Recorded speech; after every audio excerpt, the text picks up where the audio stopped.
I think it'd be fair to say that when Kawasaki releases a new side-by-side model, you can expect it to be around for a while, and you can expect to wait a while before they release anything else that's new.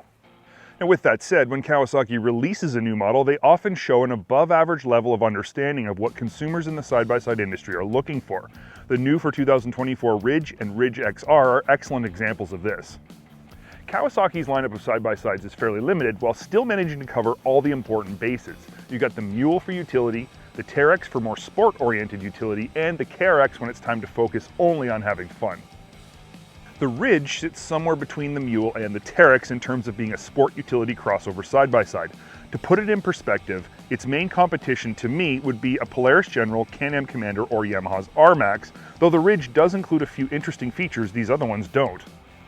The Ridge platform consists of a high-strength steel chassis with double wishbone suspension yielding 12.7 inches of travel at all four corners. Basic gas-charged shocks with 5-position preload adjusters can be found all the way around with single rate springs up front and dual rate springs out back. The Ridge model comes with standard 27-inch Duro tires and boasts 14 inches of ground clearance, while the Ridge XR's 30-inch tire setup helps to increase its ground clearance by half an inch for a total of 14.5 inches. This is a very impressive suspension package with specs that, while not class leading, are more than adequate. I do have to point out though that you won't find a sway bar front or rear on any Ridge models. And this is an interesting omission, one that we're going to have to spend a lot more time testing before we can judge whether it's good or bad.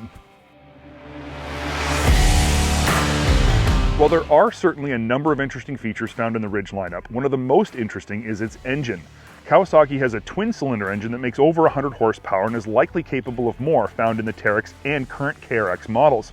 However, instead of using that engine here, they've introduced a whole new power plant. This dual overhead cam 4-valve engine spreads 990 cc's across 4 cylinders. It makes 92 horsepower in the Ridge and a class-leading 116 horsepower in the Ridge XR. I feel the need to express my confusion, though not any disappointment with this engine. It seems strange to use a larger, heavier 4-cylinder engine in the Ridge when a smaller and lighter 2-cylinder engine that I'm sure is capable of producing these same horsepower numbers is available. With that said, this new 4-cylinder mill is buttery smooth and sounds amazing, which is why I'm not at all disappointed with it. It makes power across a wide power band, and it offers a level of smoothness and refinement you simply can't get with a twin. It certainly does leave us wondering though if this new engine, which would absolutely be capable of making 100 plus horsepower without breaking a sweat, will end up in another sportier Kawasaki in the future. Now I honestly have no idea, but it's fun to dream. Power is transferred from the engine to the wheels by a CV transmission and a high-low gearbox.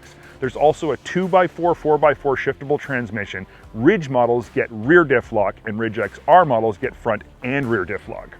Now that we've covered off the mechanics of the Ridge, let's talk a bit about the creature comforts Kawasaki has built into this new model. And this is where the Ridge really sets itself apart from its competition. The Ridge is available in 3 configurations, including an open cab range model, the closed cab HVAC, and the limited. The Ridge XR is available only in the HVAC model. Other than the range edition, all other Ridge models include the fully sealed cab and full hot and cold vented HVAC system. Now at first glance, I thought this would put the Ridge in competition with Polaris' Expedition, and I suppose in some ways it might. But despite it having a fully sealed cab and HVAC, the Ridge is still targeted as a similar buyer to the General, Commander, and the R-Max. Now, along with the HVAC setup, full cab Ridge models get a glass windshield with windshield wiper and sprayer and power windows. The big difference between the Ridge and Ridge XR is the interior. The Ridge gets a 3-person bench with outboard adjustable seats, where the XR gets adjustable bucket seats for the center console. The XR does also get bigger tires and 25 more horsepower. All Ridge models get a beautiful full-color display in front of the driver. Now it's easy to read, it has all the information you'll ever need, and I'm pretty sure it's the same display you'll find in the KRX. Limited models also get a Garmin Tread GPS setup mounted in the middle of the dash. It has an almost amusingly long list of features, most of which are very useful for off-road venturing. It also connects to and controls the 300-watt stereo that is also standard in the Limited. I find it slightly strange that there's no XR Limited model. The XR seems more recreationally focused with its larger tires, more horsepower, and bucket seats. To me, a Garmin Tread and a stereo would be more useful in an XR, but maybe we'll see an XR Limited in the future. Speaking of recreation versus utility, all Ridge models include a really nice, deep dumping cargo box with a 1,000-pound capacity, single hand tilt, single lever tailgate, multiple KQR accessory mounting points, and an additional 4 D-ring tie-down points. A 2-inch hitch receiver is also standard, giving you options when it comes to towing up to 2,500 pounds. Here are my thoughts on the Ridge in the real world. Both the Ridge and the Ridge XR feel like they have adequate power. Now, the Ridge XR feels like it has more power, because it does, which makes it more fun to drive. The interiors of both are very comfortable with all the buttons and switches in easy to reach locations. In-cab noise levels aren't necessarily quiet, but are more than acceptable for a sealed cab side-by-side, though the Limited did seem quieter than the others. Power steering was light but not vague, throttle response was good, and the 3 drive modes had distinct characteristics. For most people, sport will be what you use most. The lack of sway bars wasn't overly noticeable in the limited amount of testing that we've done so far, but as I said before, we're going to need more time and more testing to determine if it's something that needs to be addressed, especially on the XR model. The HVAC system worked fantastic. It was powerful and the venting was more than adequate. Once you have an HVAC equipped side-by-side, you won't want one ever without it again. Likewise, the power windows work great, though the orientation of the switches seem backwards, pushing down for the window to go up and up for the window to go down. It's a small point, but it is worth noting. As with any windshield equipped side-by-side, the windshield wiper and the sprayer were basically a necessity, and it was really nice to see that Kawasaki didn't skip them. One of the few complaints we did hear was from passengers who felt the passenger grab handle setup didn't provide a secure enough feel.